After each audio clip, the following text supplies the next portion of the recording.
Productions.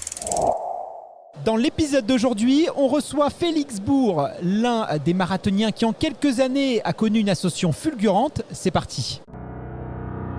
Le marathon, ce n'est pas juste une course, c'est une aventure humaine pour certains, un défi de haute performance pour d'autres. Chaque vendredi du 5 au 26 avril, découvrez l'univers fascinant du marathon à travers les yeux d'athlètes inspirants ou d'experts qui connaissent cette distance par cœur. Cet épisode vous est proposé par NutriPure, le meilleur de la nutrition sportive. Bonne écoute. Bonjour à toutes, bonjour à tous, soyez les bienvenus dans le podcast Dans la tête d'un coureur. Aujourd'hui, j'ai le plaisir d'accueillir dans l'émission le coureur de fond Félix Bourg. À 30 ans, il figure parmi les meilleurs marathoniens de France avec un record de 2h06, 46 secondes sur la distance, 46 millisecondes pardon, je t'ai rajouté un petit peu de temps sur la distance mythique des 42 km 195. Salut Félix, un immense merci d'avoir accepté de partager ton expérience, tes conseils avec les auditeurs de Dans la tête d'un coureur pour cette émission réalisée en partenariat avec NutriPure, où tu es un ambassadeur de la marque. Comment est-ce que ça va aujourd'hui ? Bonjour à tous, écoute, ça va super, hein. On est en pleine préparation là pour le retour sur la piste justement là sur 10 000 mètres. Mais ouais, j'ai pris beaucoup de plaisir à faire mes débuts sur marathon et ça va être un plaisir d'échanger là-dessus avec vous aujourd'hui. Eh oui, alors pour donner un peu de contexte à nos auditeurs, aujourd'hui on est sur Run Experience, le salon du running, puisqu'on est à quelques heures maintenant, quelques jours du Schneider Electric Marathon de Paris. Cette année tu ne le cours pas, tu l'as jamais couru d'ailleurs Paris encore, enfin en même temps je crois que tu as fait que 2 marathons. Donc, Non, je ne l'ai jamais couru, ça aurait été l'occasion de faire une première fois à Paris cet été à l'occasion des Jeux Olympiques. Mais évidemment, en tant que Français, forcément, un jour, j'aimerais bien quand même participer à cette course. Ouais. Il y a une sacrée ambiance. Effectivement, c'est quand même sympa de le mettre à son tableau de chasse, même si c'est vrai que voilà, les Français, de plus en plus, aiment bien aller plutôt du côté de l'Espagne pour aller chercher la performance. Mais il y a quand même de belles choses à faire à Paris. Alors, Félix, dans la seconde partie de notre émission, on va avoir le plaisir d'accueillir Marie Chavanne qui est experte en nutrition sportive chez NutriPure. Elle va justement nous apporter un peu son éclairage sur les particularités de l'alimentation adaptée au marathon. Et d'ailleurs, toi, tu vas aussi nous partager les ajustements que tu as dû certainement faire à ton régime alimentaire pour mieux te préparer au défi de l'endurance. Mais avant de plonger dans cet aspect crucial de la préparation, j'aimerais quand même qu'on explore un peu plus en profondeur ton histoire et surtout les moments clés qui t'ont conduit à être là où tu en es aujourd'hui. Car Félix, c'est vrai que quand on regarde ton parcours, on voit clairement que tu es un pur pistard. Tu as de très grandes qualités de vitesse avec des records quand même assez impressionnants sur 5000 mètres. Je crois que tu as fait 13 minutes 15, tu as fait 27,51 sur 10 000 mètres. Pourtant, en 2023, tu as pris la décision audacieuse, mais quand même un peu risquée, de t'attaquer au marathon, une discipline quand même qui pousse les limites de l'endurance et de la résilience. Moi, ton choix, il m'intrigue quand même beaucoup. Pourquoi est-ce que tu as eu envie de faire ce grand saut dans le marathon alors que tu étais encore très compétitif sur la piste ? D'ailleurs, tu nous l'as dit tout à l'heure, tu vas continuer cet été ta saison de piste. Alors, qu'est-ce qui t'a motivé à te lancer sur la course de fond ? Écoute, déjà, j'ai toujours aimé, on va dire, toutes les disciplines, on va dire, dans l'athlétisme, hein, que ce soit la piste, le cross ou la route. Et j'ai toujours pris beaucoup de plaisir à varier les terrains et à varier les plaisirs là-dessus. Et c'est vrai que le marathon, c'était un objectif pour moi parce que je me suis rendu compte grâce à la piste que plus c'était long, plus je me sentais bien et plus j'arrivais à faire des records qui arrivaient à me placer plutôt bien au niveau européen, voire mondial. Donc le marathon, c'était un peu une évidence pour moi après avoir fait quelques semi-marathons et avoir eu des bons résultats. J'avais très envie de me lancer sur la distance reine, un peu comme tout le monde, et d'essayer de voir ce que je valais. Et c'est vrai que mon premier marathon s'était très bien passé parce que j'avais fait 2h10 quand même à Valencia et c'est vrai que pour les débuts sur la distance c'était quand même pas mal du tout. C'est confort. Et voilà, du coup je m'étais mis comme objectif d'essayer de faire les minima pour les Jeux Olympiques de Paris sur cette discipline, quoi. T'avais pas d'appréhension un peu sur le marathon, la prépa, parce que c'est vrai que y a un imaginaire, c'est une distance qui peut faire peur. Toi, tu y allais un peu la fleur au fusil ou quand même avec un petit peu de doute ? Cette année j'avais la pression parce que évidemment il fallait réaliser les minima olympiques qui étaient fixés à 2h08-10. Il y avait 3 places, donc il fallait terminer dans les 3 premiers français, etc. Mais mon premier marathon, je l'ai plus pris, on va dire, comme une découverte, sans trop me prendre la tête et vraiment juste essayer de courir 42 km à une bonne allure. Bon, après, j'ai fait aussi par rapport aux indicateurs que j'avais à l'entraînement. Je savais que j'étais capable de courir autour de 3,05 et c'est à peu près ce qui s'est passé. Puis, comme je disais avant, 3 minutes 05 au kilomètre. Voilà, 3 minutes 05 au kilomètre, ça faisait à peu près 2h10. 19 à l'heure, voilà. À peu près, ouais. Ouais, 19,5, ouais, c'est ça. Oui, voilà, ça peut donner un petit repère pour ceux qui sont un peu moins habitués des chronomètres et des allures. Alors Félix, on sait que la transition de la piste au marathon, c'est pas toujours un long fleuve tranquille. Hein. Il y a des coureurs de légende comme Mo Farah, Kenissa Bekele qui se sont un peu cassés les dents en s'attaquant à cette nouvelle distance, que ce soit en raison de problèmes d'adaptation, de blessures aussi, il y a un vrai risque. D'ailleurs, on entend souvent dire que la course sur route, le marathon, c'est une philosophie différente de l'entraînement, ça change. On sait aussi que ça peut... on parle souvent aussi de la foulée qui est différente sur la route par rapport à la piste. Toi, quels ont été les principaux défis que tu as dû surmonter justement pour devenir un vrai marathonien ?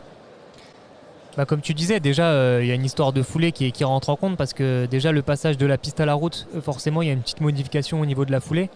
Et après, plus tu avances dans les kilomètres et que tu vas te rapprocher de la ligne d'arrivée, plus ta foulée va se dégrader. Donc moi, la problématique, ça a été de faire un gros travail en salle de musculation avec mon préparateur physique pour essayer, j'ai envie de dire, de retarder le plus possible cette dégradation de la foulée, en sachant que j'ai une foulée quand même assez aérienne. Et après, il y a toute la problématique de nutrition pendant la course, que ça, c'est quelque chose qu'on ne connaît pas, je veux dire, ni sur semi-marathon, ni sur 10 000 mètres. C'est vrai que sur semi, nous, vu qu'on court autour d'une heure, on n'a pas forcément besoin, ne serait-ce que de boire. Donc même sans parler de s'alimenter, déjà boire, c'était une découverte pour moi. On se souvient on reconnaît souvent les anciens pistards sur les marathons parce qu'ils font toujours tomber leur ravitaillement. Hein. Ça, on les voit à la télé, c'est souvent, il vient de la piste et même les commentaires le disent, il vient de la piste, il fait tomber ses ravitaillements parce que ça se prépare. Hein. Ça aussi, ça s'entraîne. On s'entraîne à attraper une gourde à 20 km/h. C'est pas si évident que ça. Hein. C'est pas anodin et c'est vrai qu'il faut vraiment s'y préparer à l'entraînement. Moi, je sais que je l'ai fait sur 6-7 semaines à l'entraînement, tous les dimanches, m'entraîner à boire tous les 5 km, même le plus régulièrement possible, parce que finalement, je pense que c'est ça la première clé de la réussite sur marathon, quoi. J'imagine. Alors, ton premier marathon, tu l'as fait, tu le disais tout à l'heure, à Valence en 2022, tu as réalisé un temps de 2h10 et ta performance... elle a été assez incroyable l'année suivante, en 2023, parce que tu as gagné 4 minutes en passant à 2h06-46. Il y a eu clairement un déclic, j'imagine. Et justement, c'est les ajustements, moi, que j'aimerais qu'on parle aujourd'hui, que tu as apporté dans ta préparation par rapport à ton premier, par rapport à ton deuxième. J'imagine que ça a dû être le premier un peu initiatique. Tu as dû refaire des réglages, tu as dû te dire comment est-ce que j'améliore les choses. Et j'aimerais qu'on essaie de comprendre un peu tous les apprentissages que tu as fait pendant ta prépa pour gagner 4 minutes sur marathon. À ce niveau-là, c'est quand même assez incroyable. Du coup, dans un premier temps, est-ce que tu pourrais peut-être nous parler de la structure, de la structure type d'une semaine d'entraînement en prépa marathon pour toi? Par exemple, combien de semaines dure ta prépa marathon? Alors généralement c'est 12 semaines. Est-ce que tu respectes cette règle un peu classique dans le monde du marathon? Et combien de séances hebdomadaires tu intègres avec une moyenne en termes de volume kilométrique? Et après on détaillera un peu tout ça. Alors pour faire le différentiel entre les deux marathons, c'est vrai que la première prépa que j'avais faite, je l'avais faite sur 12 semaines justement. Et je trouvais que c'était un peu court pour moi parce qu'il fallait rentrer tout de suite dans le vif du sujet. Moi, j'avais pas l'habitude de faire beaucoup de kilomètres à l'entraînement. J'étais plutôt autour des 130, 140 par semaine. Et c'est vrai qu'aujourd'hui, pour parfait, il faut plutôt se rapprocher des 200, je pense, à ce niveau-là. Et déjà, il a fallu faire ça progressivement. Tu courais beaucoup quand même hein, pour un coureur de 5-10 000. C'était pas mal, ouais. Franchement, c'est pas énorme. Même aujourd'hui, les coureurs de 15, j'en connais beaucoup qui courent autour de 150, 160 par semaine. Donc, c'était vraiment pas énorme. Et déjà, il a fallu que je prenne mon temps pendant 2 ans pour augmenter ce kilométrage progressivement et pas me blesser. Et ensuite, sur les ajustements, ça a été beaucoup de la musculation quand même, où j'étais sur une séance de muscu pendant la première prépa. La deuxième, j'étais sur 2 séances hebdomadaires. Donc déjà, ça m'a permis de travailler beaucoup plus sur ce secteur. Et pour la prépa de mes 2h06, j'ai repris l'entraînement quand même encore plus tôt. Je me suis laissé 3 semaines de plus. Donc c'était une prépa plutôt sur 15 semaines, en sachant que les 3 premières semaines étaient censées m'amener progressivement pour justement éviter tous ces problèmes de blessures et de tendinite qui peuvent apparaître dans une prépa marathon quand on veut trop vite augmenter le kilométrage, quoi. J'imagine. Alors c'est vrai que tu as des grandes qualités de vitesse. D'ailleurs, ton finish avait impressionné sur le marathon de Valence où tu avais poussé une attaque pour quasiment revenir sur la tête de course. Tu as grillé la politesse à Morad Amdouni d'ailleurs que tu as dépassé sur la fin de course. Et voilà, tu es connu pour tes qualités de vitesse. Mais c'est vrai qu'il y a quelques années, quand peut-être le marathon était un peu moins populaire et plus une course réservée à des coureurs, je ne vais pas dire d'un certain âge, mais avec une certaine forme d'expérience, on nous disait que la vitesse, ça ne servait à rien sur le marathon. Parce que, effectivement, tu nous le dis, tu es à minutes 0,5 du kilomètre, donc 19 à l'heure. Finalement, à quoi ça sert d'être capable de courir à 2,45, 2,40 au kilomètre, puisque on va jamais sur ces très hautes vitesses. On se rend compte quand même qu'aujourd'hui, d'avoir une base solide en vitesse, c'est quand même important, et que finalement, dans le très haut niveau, j'ai envie de te dire, tu es bon en tout. On l'a vu avec un de tes confrères de l'équipe de France, Mehdi Frère, il fait 2e au France de cross. On peut le voir aussi sur la piste l'été, et aujourd'hui c'est vrai que les coureurs sont moins exclusifs. Alors on va me dire, oui, il y a Eliud Kipchoge, mais Eliud Kipchoge, il a commencé sur la piste, et puis très jeune, donc lui, l'historique il l'a. On va dire les coureurs qui vraiment commencent que sur marathon ou ne font que du marathon, il y en a très peu. C'est aujourd'hui finalement dans le haut niveau, il faut être bon partout, quoi. Ouais, c'est vrai. Et puis c'est vrai que la piste, ça apporte ses qualités de vitesse, mais ça apporte aussi ses qualités de pied, qui font que justement avec un pied plus efficace, on est aussi plus à l'aise sur des allures type marathon. Et justement, travailler sa vitesse au quotidien dans une prépa marathon, c'est aussi un moyen d'être encore plus facile après sur les allures marathon qu'on va travailler plus le week-end sur des gros blocs d'entraînement. Et c'est pour ça que je conseille à tout le monde, même aux amateurs. Moi, je me suis un petit peu lancé dans l'entraînement depuis 2-3 ans. Et les mecs que j'entraîne qui font du marathon, je les fais tous passer par la piste à un moment donné, au moins une fois par semaine, dans les plans d'entraînement, parce que je pense que c'est justement là qu'ils pêchent un peu souvent. Ils sont capables en fait de courir 2-3 heures le dimanche, mais ils ont du mal à enchaîner, 15 x 400, une allure qui se rapproche des 95% de leur VMA, quoi. Et c'est là qu'ils arrivent à progresser souvent énormément, quoi. Oui, donc, c'est indispensable de garder ces séances-là. J'imagine que toi, tes qualités de vitesse, tu cherches quand même à les préserver, même si tu ne peux pas les conserver. Voilà, comme quand tu faisais du 15 ou du 5000, mais tu cherches quand même à conserver tes séances de vitesse, notamment avec ces fameuses séances de fractionné que tu viens de nous citer. Mais justement, là, si on rentre un peu plus dans le détail d'un plan d'entraînement, qu'est-ce qu'on va retrouver justement dans ce plan d'entraînement là que tu as fait quand tu as battu ton record globalement, comment est-ce qu'elle est composée? Quel type de séance? Est-ce que tu vas rester un peu sur la piste? Quelle séance tu vas faire? Est-ce que tu vas faire de la côte? Tes sorties longues? Voilà, est-ce que tu peux nous détailler un peu ton programme d'entraînement? En gros, si on découpait en 3 parties le programme d'entraînement sur un marathon, je vais avoir un premier bloc, on va dire, de 3-4 semaines où là, on va plus développer la force. Donc, à base beaucoup de séances de côte, de séances de musculation, une grosse base foncière quand même, mais en restant quand même dans des kilométrages que je peux encaisser. Après, le deuxième bloc, ça va être plus le développement de la vitesse et de l'allure marathon. Donc là, ça peut être, on va garder quand même les 2 séances de muscu par semaine, mais on va quand même passer 2 fois sur la piste. Alors ça va être peut-être une première séance le mardi avec des 400, ça peut être 25, 30 x 400. Le jeudi, beau volume quand même. Ouais, des beaux volumes. En général, entre 10 et 12 bornes de volume quand même sur les séances. Et quelle allure tu les fais, tes 400, et combien de récupération quand tu fais par exemple 15 fois, 20 fois 400, ce que tu me dis là Ouais. Quelle Alors allure, moi, combien de récup? mon coach, il est plus adepte des récup courtes. Donc, on appelle des récup pincées. Il est sadique, ton. Voilà, donc tu peux pas aller trop vite, justement. C'est un coquin. Ouais, c'est un coquin. Il aime bien un peu taquiner. Voilà. Il veut bosser dans le vrai, voilà. Il veut qu'on se Donc c'est quoi, alors récup pincée, c'est quoi, 40 secondes? Ouais, ça peut être même moins, ça peut être même 30 secondes 30 entre les secondes. 400. Il faut faire 100 mètres. Du coup, t'es pas non plus à bloc, j'imagine, sur les 400 parce que. Ah, tu peux pas de toute façon. Sur des récup comme ça, t'es obligé de rester dans une allure où t'es entre guillemets à peu près à l'aise, quoi. C'est quoi le but justement d'avoir des récup pincées comment est-ce que vous évaluez ça pour t'as le rythme cardiaque qui redescend moins déjà entre les répétitions. Donc tu arrives à rester à un rythme cardiaque constant assez haut quand même sur la totalité de la séance. Et justement, le but de ne pas aller trop vite et de générer trop de fatigue dans ton organisme et de pouvoir enchaîner les 30 et de pouvoir retourner au charbon 2 jours après pour la deuxième séance piste de la semaine, quoi. D'accord. Et ensuite, qu'est-ce qu'on va retrouver dedans? Alors, tu nous as dit séance de côte, renforcement musculaire, séance de piste. J'imagine que des petits footings allure fondamentale? Alors, il y a pas mal de footing en aérobie, forcément, c'est un peu la base de la prépa marathon. Donc, le gros, on va dire, sur 120, 130 km par semaine, ça va être surtout des allures. Pour moi, ça va être à 60% de la VMA, on va dire autour de 15 à l'heure. Donc, tu es 15 à l'heure, tu es à 4 au kill à peu près? Ouais, en général, je suis entre 4,10, 4,20, 4, ça dépend de la forme, parce que moi, je cours beaucoup aussi avec le cardio. Donc, en fonction de la fatigue. Tu fais jamais de la basse intensité vraiment? Si, ça m'arrive aussi, mais à un moment donné, quand tu te sens bien dans la prépa et que le cœur répond bien, tu adaptes ton allure en conséquence, quoi. Mais c'est piégeux aussi, parce que c'est vrai qu'en prépa marathon, surtout au bout de 7-8 semaines, on est affûté. Il faut dire, 15 à l'heure, on le sent même pas passer, même des footings à 16 à l'heure, on est tellement affûté, tellement bien.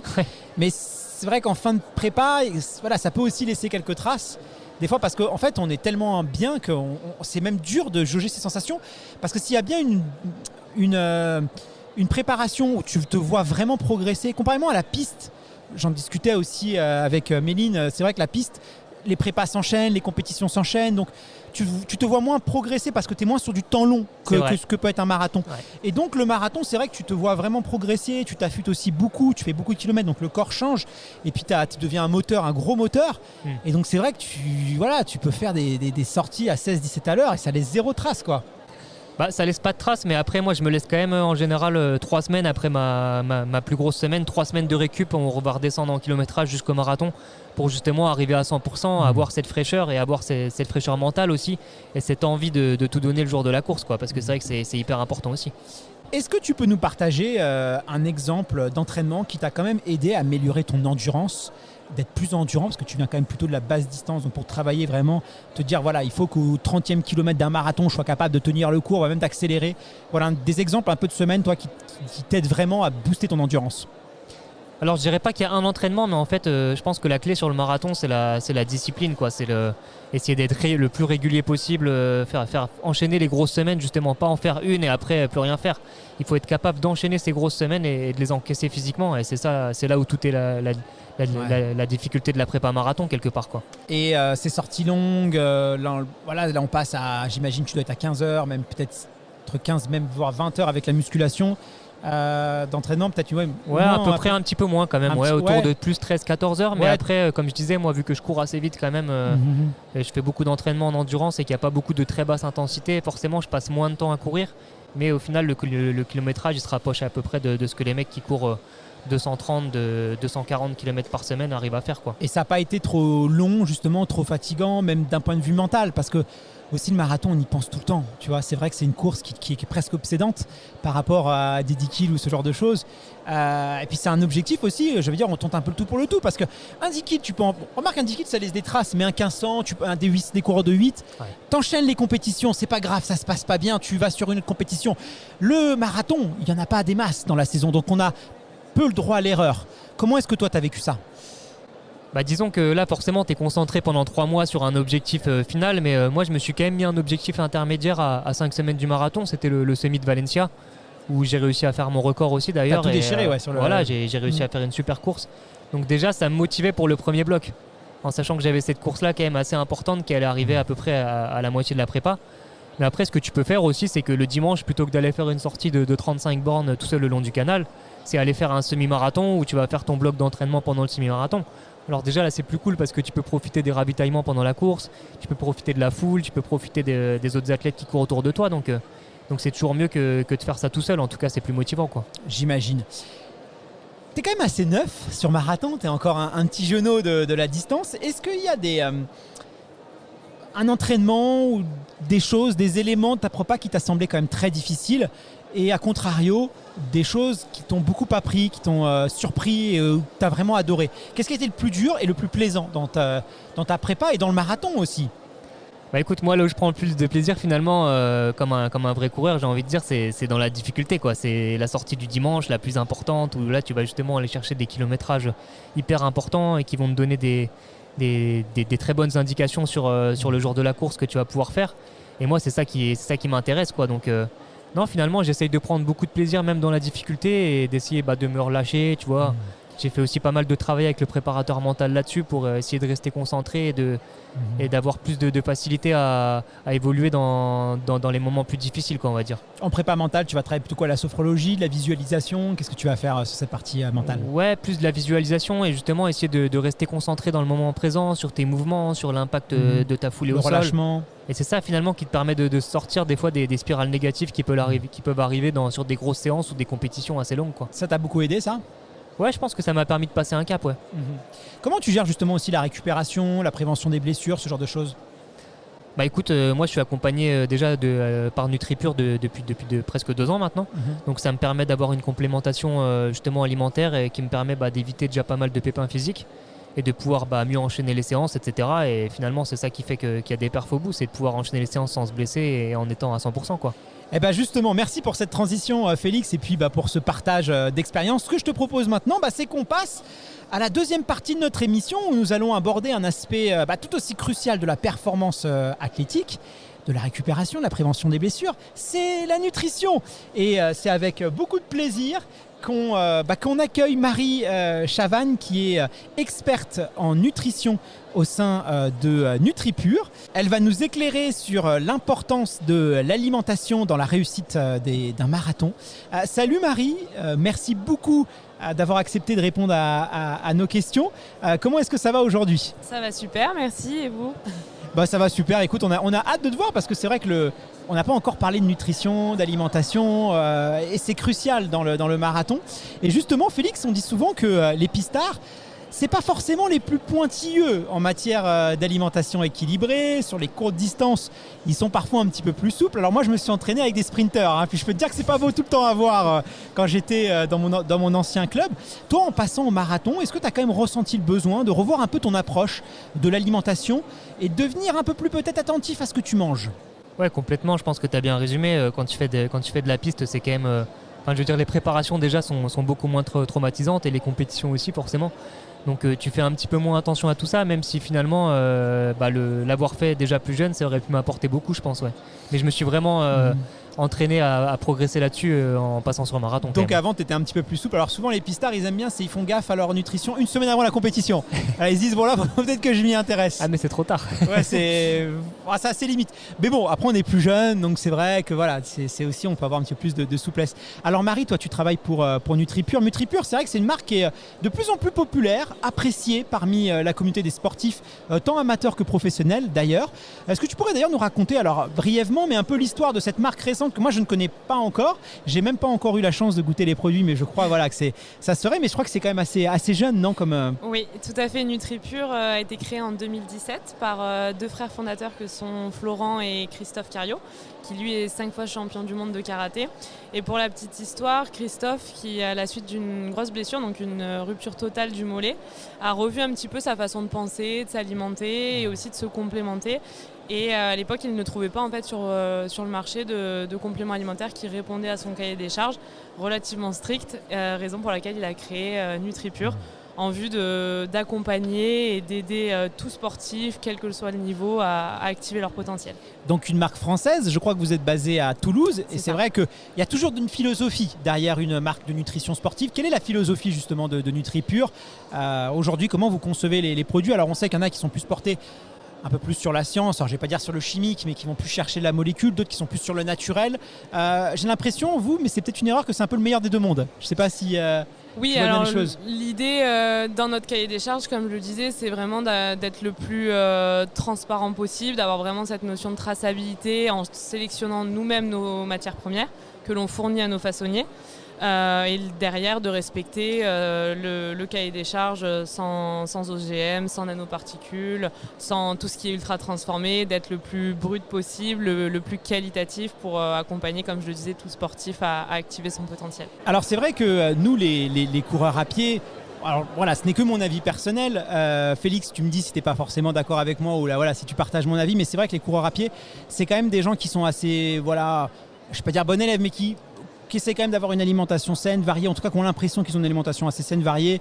Ils font attention à ce qu'ils mangent, mais c'est vrai que souvent, dans l'inconscient collectif du coureur, l'alimentation d'un marathonien, ça va être manger des pâtes, manger du riz, manger de la viande blanche, manger du poisson. Et voilà, donc on va dire ils ne font pas de grosses erreurs, mais c'est assez limitant, j'ai l'impression, la vision. Est-ce que toi, tu le constates ? Est-ce que tu pourrais nous donner un petit peu les bases ? Et si on a cette perception de l'alimentation du coureur, est-ce qu'elle est suffisante ? Est-ce qu'elle est bonne ? Effectivement, au niveau alimentaire, je pense qu'on peut optimiser beaucoup de choses et c'est même encore maintenant vraiment sous-estimé et je le vois dans toutes les consultations. La nutrition sportive, c'est un vaste domaine qui évolue en tout temps. Tu parlais effectivement des féculents, la fameuse assiette de pâtes et des protéines, mais on a tendance à oublier tout le côté anti-inflammatoire de la nutrition avec les fruits, les légumes. Vraiment faire en sorte que l'assiette soit bien équilibrée, diversifiée, de saison, adaptée en quantité en fonction de la dépense énergétique de l'athlète. Donc ça, après, de plus en plus, les sportifs se font accompagner. Je crois que toi, Félix, c'est ton cas, tu as déjà la partie depuis quelques temps. Après, comme je disais, c'était vraiment en fait par rapport à la prépa marathon, etc. Je savais que j'allais avoir des problématiques que j'avais déjà ressenties sur la piste, notamment au niveau des inflammations, tout ça. Et le but, c'était d'éviter tout ça le plus possible, en fait, finalement. Et cette vision un peu de la nourriture qu'ont les coureurs avec les pâtes, le poisson, la viande blanche et puis les légumes, on les oublie un peu. Surtout quand on prépare le marathon de Paris, c'est en hiver et c'est vrai que trouver des légumes l'hiver de saison, voilà, c'est quand même pas si évident. Toi, quelle était ton alimentation et quel changement t'as apporté précisément ? En vrai, franchement, mon alimentation était plutôt bonne. Après, c'est vrai que comme tu disais, aujourd'hui, même au niveau des amateurs, dans la course à pied, tout le monde se professionnalise de plus en plus et c'est même impressionnant parce que tout le monde fait tout ce qu'il faut pour parfaire en fait, quelque part et recherche le petit détail. Et c'est super, je pense, pour notre sport parce que les gens essaient de donner le maximum justement pour arriver à 100% de leur capacité. Après, moi, franchement, je mangeais déjà plutôt globalement bien parce que je fais quand même du haut niveau depuis 2012. Donc, si j'avais fait que des erreurs, je pense que je ne serais pas arrivé jusqu'ici aujourd'hui. Mais j'ai quelques petits ajustements à refaire, notamment, comme je disais, j'avais pas mal d'inflammation. Donc, essayer de prendre des huiles, peut-être huile de noix, tu vois, dans mes salades, des trucs un peu plus chargés en oméga 3 aussi, essayer de mettre plus de légumes dans les assiettes. Parce que souvent, on dit qu'il faut manger des pâtes, mais c'est vrai que même au niveau des pâtes, c'est plutôt propice aussi aux inflammations. Donc, peut-être essayer de varier, de manger plus de riz quelquefois. Après, on peut tout adapter en vrai en fonction, je pense, des séances qu'on va avoir et des compétitions qu'on va avoir derrière. Même si, moi je pense qu'il ne faut pas non plus se prendre la tête trop avec ça. Faut garder des aliments qu'on a envie de manger. Et c'est comme ça que tu arrives à rester heureux aussi dans ta tête, quoi. Justement, Marie, comment un marathonien peut adapter son alimentation plus spécifiquement au marathon ?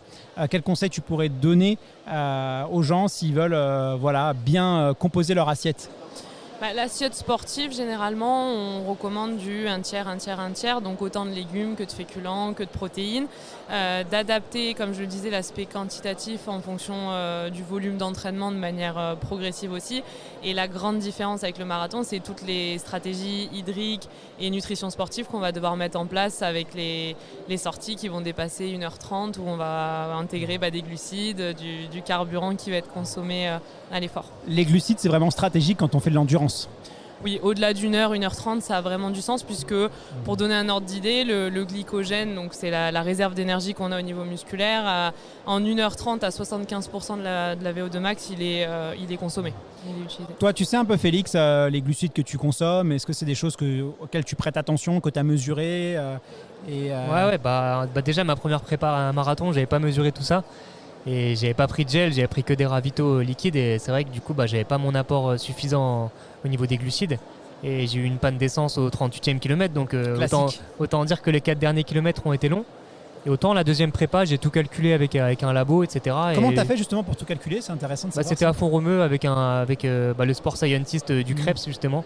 On a fait des tests sur le tapis justement pour essayer de calculer tout ça, de savoir et moi ça m'a beaucoup aidé parce que je savais que j'étais entre 80 et 90 grammes par heure. Ce qui est quand même beaucoup. C'est beaucoup, mais en tout cas, mon allure marathon, c'était à peu près ça. Donc après, j'avais juste à calibrer avec mes ravitaillements liquides et les gels, etc. pour essayer d'arriver à peu près à entre 80 et 100 grammes par heure, quoi. Franchement, le jour du marathon, jusqu'au 42e, j'aurais même pu continuer parce que justement, je pense que j'étais pas en manque et ça m'a pu faire un 50 km ce jour-là. Ouais, c'est ça, j'aurais pu faire 50 km, je pense. Ouais. Mais on reparlera tout à l'heure justement du ravitaillement parce qu'effectivement, c'est très stratégique. Mais avant ça, moi, j'aimerais aussi qu'on parle aussi un petit peu de tout ce qui est complémentation, compléments alimentaires. Est-ce que toi, en te préparant un marathon, tu as ajouté un peu des compléments alimentaires ? Et si oui, qu'est-ce qui est utile pour toi et comment est-ce que tu exploites ça ? Moi, du coup, c'était plus, comme je disais, pour essayer de limiter les inflammations qui sont dues à l'enchaînement des kilomètres, notamment sur la route. C'est quand même assez traumatisant au niveau tendineux, etc. Donc moi, les produits que j'utilisais le plus, c'est en gros, au quotidien, c'est le peptide de collagène. Je recommande le goût citron parce que j'adore. Après, je mettais en complément avec de la pure glycine pour essayer d'optimiser encore plus. Après, il y a comment ça s'appelle La curcumine. Ah, voilà, curcumine aussi que j'utilise pas mal. J'ai fait aussi des tests en labo pour savoir un peu là où j'avais des déficits. Donc au niveau des oméga 3, j'étais pas super haut. Donc pareil, complémentation en oméga 3, en zinc aussi. magnésium. Après, c'est des trucs un peu basiques qui peuvent aider justement à réduire la fatigue, etc. quoi. Ouais, la Musculaire. fatigue, voilà, aussi le bien-être mental. Voilà, Ouais, parce que voilà, c'est vrai aussi, que le ouais. magnésium, ça joue aussi sur l'humeur, par exemple. Et il y a des petites choses comme ça où on peut vraiment, assez rapidement, améliorer aussi son bien-être. Et c'est important parce que comme on cumule de la fatigue, si en plus on vient rajouter des carences qui vont jouer sur notre état de bien-être, c'est quand même pas terrible. Il vaut mieux être de bonne humeur quand on prépare un marathon. Justement, toi Marie, dans quelle mesure tu recommandes les compléments alimentaires pour les marathoniens? Alors c'est vrai que et nous, ça a toujours été un peu la philosophie dans le podcast et ça la restera. Il faut privilégier toujours une alimentation saine, variée, équilibrée de saison. Et normalement, quand on fait bien les choses, on n'est pas obligé c'est pas obligatoire de se complémenter. Néanmoins, l'hiver, on sait qu'il y a certaines spécificités. On parlait du magnésium et voilà, aujourd'hui le magnésium, il y a quand même beaucoup d'athlètes à raison, parce que je crois que près de 70% des Français sont en carence de magnésium, notamment l'hiver. On parle aussi de la vitamine D. Il y a aussi des personnes, des étudiants aussi, ou des personnes qui travaillent de nuit, qui n'ont pas forcément le temps ou qui s'intéressent pas du tout à la nutrition. Donc voilà, c'est pas quand même non plus quelque chose qu'il faut diaboliser, bien au contraire, hein, ça peut être utile, il ne faut pas non plus être dans l'extrême inverse. Mais toi, justement, dans ta vision par rapport à ça, est-ce qu'il y a des compléments spécifiques que tu juges quand même essentiels pour soutenir l'entraînement, la récupération chez le marathonien, et si oui, lesquels? Mais effectivement, comme tu l'as très bien dit, le point de départ, ça reste l'assiette et je pense que c'est bon de le rappeler, que la nutrition, c'est vraiment la chose prioritaire à optimiser. Après, en complément, comme leur nom l'indique, on peut venir compléter. De faire un bilan sanguin une fois par an, ça a du sens pour essayer d'identifier d'éventuelles carences. Sur les sports quand même assez traumatisants au niveau articulaire, ligamentaire, tendineux, effectivement le collagène il a vraiment sa place tant en préventif qu'en curatif. Donc ça peut être hyper intéressant, comme tu l'as dit Félix, en association, pourquoi pas avec la glycine justement pour renforcer son action, efficacité. Le collagène, je rebondis sur ça parce que Oui. c'est vrai que c'est quelque chose de plus en plus populaire. Voilà, où moi j'ai eu des retours aussi sur certaines blessures où ça a vraiment été Aidant. voilà, aidant en tout cas d'un point de vue empirique. Je ne sais pas ce que disent les études, mais en tout cas sur du déclaratif, les athlètes sont assez convaincus. C'est vrai que moi j'ai tendance à ne pas forcément le recommander par défaut. Je sais que les études, voilà, où c'est quand même, il faut plus avoir une raison d'en prendre, mais toi tu sembles dire l'inverse. En préventif, ça a quand même du sens puisqu'à l'heure actuelle, en fait, notre alimentation, on n'en retrouve que très peu dans l'assiette, si ce n'est dans les bouillons d'os, ce genre de choses. On a très peu de collagène qui est apporté et pourtant, c'est la protéine la plus abondante du corps. Donc sur des sports à répétition et vraiment sur de la longue durée, ça peut être intéressant s'il y a un terrain, s'il y a une sensibilité ou une personne qui peut être à risque sur l'aspect tendinopathie ou d'autres blessures articulaires. Après, pour revenir sur la question du coup des indispensables, incontournables, nous, chez NutriPure, on propose multivitamines, oméga 3, magnésium en tant que pack incontournable. Qui sont vraiment essentiels. Ouais, c'est ça. Mais je pense que l'aspect complément, derrière, c'est vraiment à individualiser. C'est-à-dire que prendre en considération les priorités ou problématiques que l'athlète peut rencontrer. Ça peut être du stress, ça peut être des troubles digestifs, ça peut être de la fatigue, des problèmes de sommeil, les blessures dont on parlait. Et se baser sur ces retours-là pour derrière proposer une complémentation qui est vraiment individuelle et spécifique, en ayant pris en considération bien évidemment l'assiette en amont. Il y a aussi toutes les problématiques autour du fer. Alors ce que tu nous dis, c'est quand même pas hésiter de faire une prise de sang, de demander aussi conseil à son médecin. Et c'est vrai que nous les coureurs à pied, voilà, il faut souvent le fameux certificat médical. C'est pas anodin, voilà, c'est un bon moment aussi de demander, d'expliquer à son médecin traitant que on pratique une activité quand même régulière, assez avec de l'intensité, de pas hésiter à faire une prise de sang. C'est aussi, même pour le système de sécurité sociale, d'avoir des gens en bonne santé qui ont un suivi.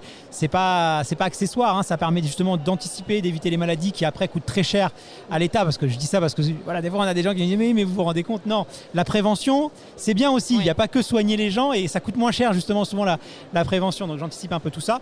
Donc demander un avis médical, parce qu'il y a aussi toutes les problématiques de fer, notamment chez les marathoniennes, les femmes, avec tout ce qui est les cycles menstruels, où on peut souvent avoir des carences en fer, parce qu'on perd aussi, on crée des micro-déchirures, on perd aussi du sang en courant, surtout quand on fait des gros volumes de course. Quoi. Oui, même au niveau intestinal, on note des petites hémorragies parfois au niveau intestinal, et d'autant plus si l'athlète il s'entraîne en altitude, il y a des besoins en fer qui sont quand même plus élevés, mais là aussi toujours supplémenté suite à un bilan sanguin, parce qu'en excès le fer il peut être quand même pro-oxydant, donc faut pas le faire de façon autonome en général. Et puis trop de doses de fer, c'est complètement, on est à plat, hein, et c'est complètement contre-productif. Et niveau digestif, généralement, on va très vite le sentir aussi. Donc, Parlons un peu de ravitaillement. Alors tu nous as dit tout à l'heure que justement tu avais fait des erreurs avec ton niveau de glucides et c'est vrai que c'est une erreur courante. Là aujourd'hui on est sur le salon Run Experience, je suis sûr qu'il y a plein de marathoniens, ils ont pris un petit gel qu'ils vont mettre un peu dans leur short, qui se dit je vais le prendre au 30e kilomètre ou au 20e kilomètre et puis ça va faire le job quoi, et qui ne s'intéressent pas vraiment, ils se disent bon voilà on prend même un peu la veille pour le lendemain, c'est encore des erreurs classiques. Toi, est-ce qu'il y a d'autres erreurs que tu as fait et comment est-ce que tu adaptes maintenant ton ravitaillement, quels produits tu utilises, qu'est-ce que tu peux nous en dire? Non, après, c'est pas vraiment une erreur que j'avais faite, c'est juste que j'ai sous-estimé en fait l'importance des ravitaillements dans le marathon sur ma première sur la distance. Et je m'étais pas rendu compte de l'importance pour la performance finale de tout ça. Et c'est vrai que je l'ai payé cash, comme je disais, dans les 4 derniers kilomètres. Alors que finalement, quand tu arrives à calculer tout ça en amont et que tu arrives à faire un plan justement de ravitaillement efficace, bah, tu peux aller au bout sans problème. Donc c'est hyper important. Alors après, c'est vrai que nous, on a la chance d'avoir tous les 5 km des tables avec des ravitaillements individualisés. Donc on peut mettre dans l'eau, on peut mettre par exemple la boisson longue distance de NutriPure, on peut le faire tous les 5 km. Alors c'est pas forcément le cas justement pour les amateurs qui souvent ils ont que de l'eau sur les tables, donc là c'est compliqué. Ils vont être obligés de complémenter ou en gel.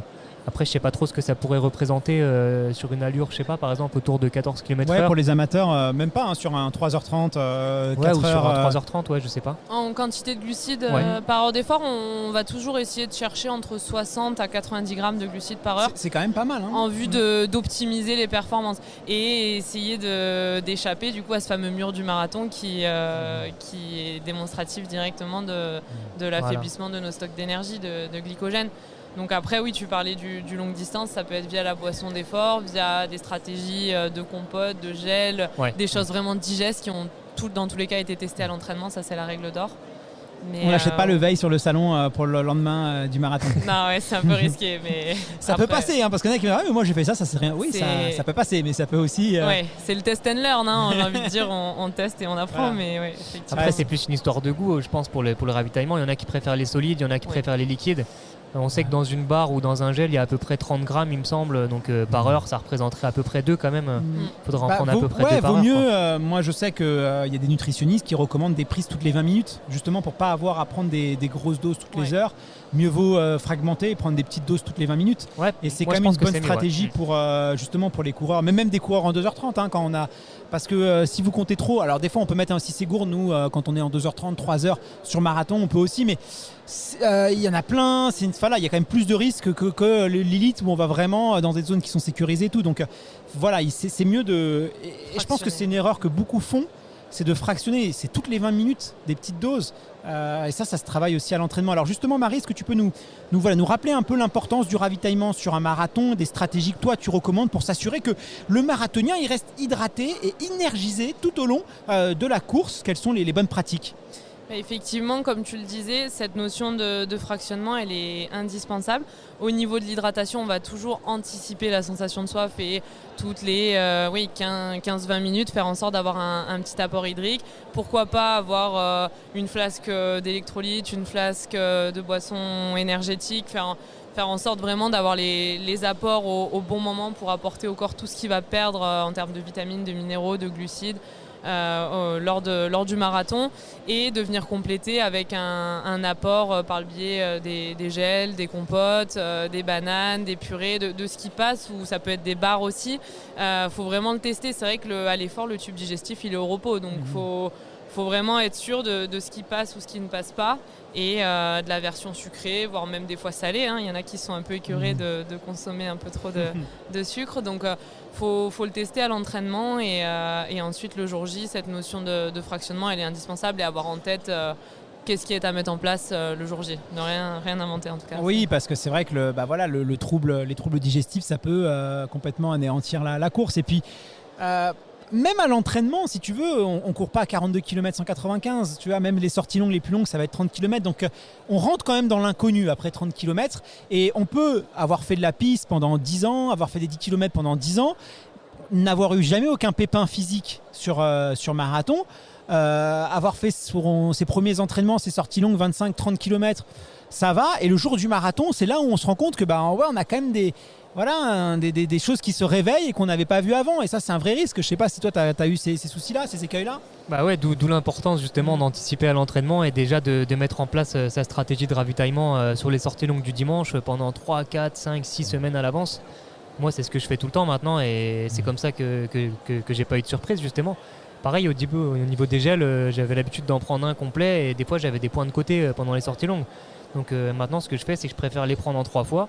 Au moins, je sais que mon tube digestif le digère bien et que j'ai plus ces soucis au niveau des points de côté. Donc c'est déjà quelque chose que j'ai anticipé à l'entraînement et qui m'a permis d'être performant le jour de la course et je me suis pas arrêté à cause de ça déjà. Donc c'était déjà une petite victoire, quoi. Alors justement, Marie, je crois que vous lancez pour le marathon de Paris une nouvelle barre énergétique. Tu n'as pas pu la goûter parce qu'elle est, même toi qui es ambassadeur, alors je l'ai pas goûtée non plus, mais je crois qu'elle est vraiment toute nouvelle. C'est une exclusivité sur le salon du Run Experience, donc vous pouvez la tester. Donc c'est une barre longue distance, c'est ça pour le marathon, donc une barre énergétique. Là, on a combien de glucides? Elle est, Là, on va la goûter, tiens, on va faire un peu d'ASMR. À voilà, 31, voilà, elle est bien compacte. 31 grammes pour être vraiment précis. C'est une barre qui fait 42 grammes et pour le coup on a 72% de fruits. On va retrouver de la vitamine C, vitamine B1, vitamine B2 et un ratio en glucides qui est vraiment intéressant pour vraiment retarder la fatigue et avoir suffisamment de carburant. Donc fruits rouges, on sent vraiment le fruit, c'est impressionnant, on sent vraiment le fruit rouge. Elles viennent d'être faites, elles sont bon, toutes fraîches. Ouais. Et le fruit rouge, c'est pas anodin, c'est parce que c'est des fruits qui sont digestes. Oui, il y aura une deuxième version un peu plus tard dans l'année, mais effectivement, c'était une demande aussi. Et là, ce qui est intéressant, c'est qu'il y a 72% de fruits, mais on a quand même veillé à ce qu'il n'y ait pas beaucoup de fibres. On est à moins de 2 grammes. Pareil, en protéines, on est à moins d'1 gramme. Donc, c'est vraiment une barre qui va s'assimiler très rapidement. Donc, c'est pour le coup idéal pour marathon. Et du coup, il y aura quoi comme parfum différent? Il y en aura plusieurs, j'imagine. Alors, je sais pas si je peux le dévoiler encore. Allez, on est entre nous là, on y va. Faudra être patient. Ouais, je pense que la R&D va pas.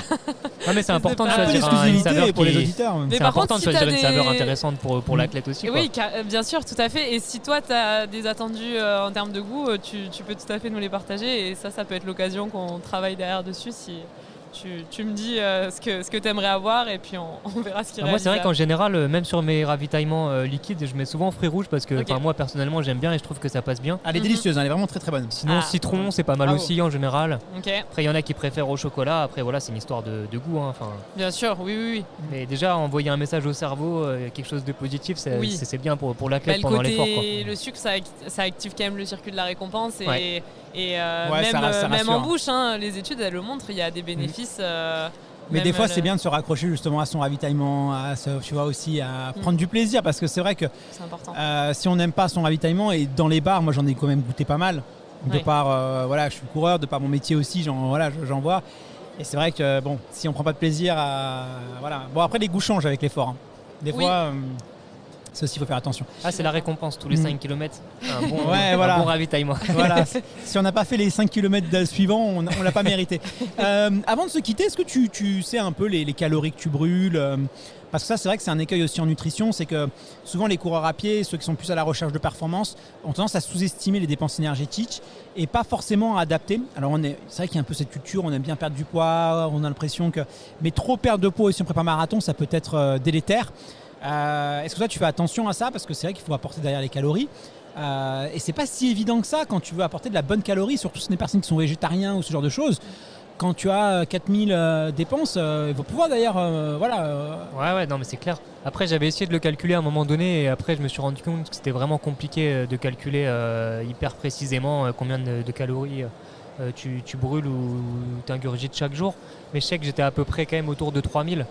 Donc après nous il faut savoir qu'on s'entraîne quand même autour de 30 km par jour en prépa marathon, donc forcément on en brûle 3000 en plus de tes 3000 calories en plus de ton métabolisme ou global? En tout cas globalement sur la journée je crois que ça me semble pas beaucoup si c'est 30 km par jour, je pense que tu peux être un peu plus, mais après ça dépend de ton poids, ta taille, ton âge aussi. Ouais, je crois que c'était entre 3000 et 3005. Parce que après, tu as 2005 au niveau classique pour une personne je peux dire sédentaire mais avec une activité régulière. Je pense que si tu fais 30 bandes par jour, tu brûles plus que 500 calories. Je sais pas. Ou alors j'ai peut-être mal calculé, c'est possible. C'est peut-être 3000 en plus des...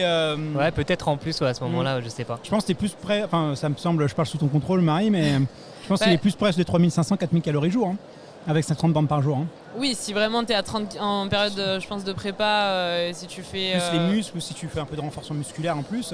Mais après, ça me choquerait pas que tu sois à 3005 sur une journée. Si tu as l'alimentation suffisante en intra-training qu'on ne compte pas dans la ration, si tu vois, tu as ta boisson d'effort, tes gels, etc.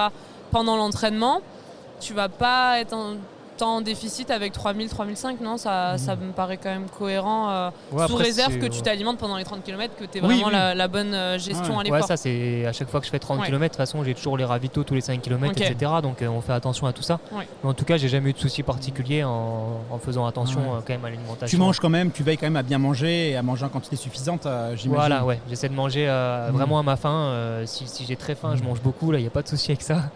Si j'ai envie de boire un verre de vin, il n'y a pas de souci non plus. Quand même un petit peu. Même si, bon voilà. Plutôt vin rouge, plutôt vin blanc. J'allais dire les fruits rouges apparemment. Ah oui, il aime bien les fruits rouges, il aime bien. Le raisin, c'est son truc. Non, j'aime bien le vin rouge, j'aime bien la bière, mais plutôt vin rouge quand même. Et c'est vrai que en fonction de la séance que tu viens de faire ou que tu as le lendemain, il y a des jours qui sont plus propices que d'autres, mais il faut quand même garder cette notion de plaisir, je pense que c'est important. Ouais. Bon, merci infiniment Félix, merci beaucoup Marie aussi pour tes précieux conseils. Merci également à NutriPure de nous avoir accueillis sur son stand et puis d'avoir rendu cet échange possible. Merci aux équipes de Sunday Night Productions, avec Zoé au son, on a Pierre à la réalisation et Alix à la coordination. Merci à toutes celles et ceux d'avoir suivi cet épisode jusqu'au bout. Rendez-vous dès lundi prochain pour un nouvel épisode du podcast Dans la tête d'un coureur. À très bientôt.